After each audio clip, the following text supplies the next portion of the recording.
नमस्कार, मी निखिल महाराष्ट्र चॅनलमधून. आज मी आलोय किशोरभाऊ कुमेरिया साहेबांकडे.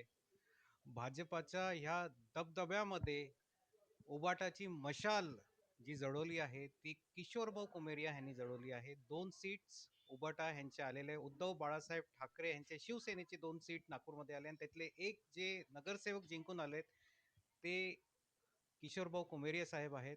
नमस्कार साहेब. नमस्कार, नमस्कार. सर्वप्रथम आपलं अभिनंदन. धन्यवाद, धन्यवाद. साहेब, नागपुरात जसं आपण बघतो भाजपाचा खूप जास्त प्रभाव आहे आणि त्याच्यामध्ये तुम्ही मशालला जिंकून आणलं आहे. खरंच तुम्ही खूप जास्त प्रमाणात मेहनत केली असेल, तुमचं कार्य आहे आणि ही 5वी टर्म आहे. सोपं नसतं 5 टर्ममध्ये निवडून येणं. त्याच्याबद्दल काय बोलाल साहेब? नाही, वास्तविक मी या भागामध्ये वयाच्या 16व्या वर्षापासून इथं लोकांची सेवा करत आहे. त्यामुळे वयाच्या 18व्या वर्षी लोकांना पाणी मिळालं पाहिजे म्हणून मला तुरुंगवास झालेला आहे.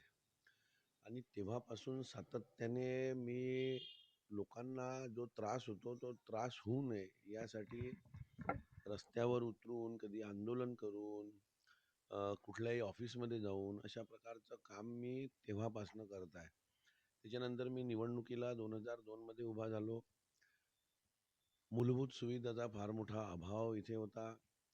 तर 2012पर्यंत आम्ही लोकांनी इतकं सहकार्य दिलं की त्यांच्या माध्यमातूनच इथं मूलभूत सुविधा पोहोचवण्याचं काम लोकांच्या सहकार्यातून करण्यामध्ये आम्हाला यश आलं. आणि त्यानंतर सातत्याने पाण्याचा इथं भीषण टंचाई होती. तेही लोकं आमच्यासोबत रस्त्यावर उतरले आणि तेही दूर करण्याचं काम आज जवळपास मूलभूत सुविधा आणि पाण्याचं जवळपास लोकांच्या सहकार्यातून आम्ही केलेलं आहे. एवढंच नव्हे तर आम्ही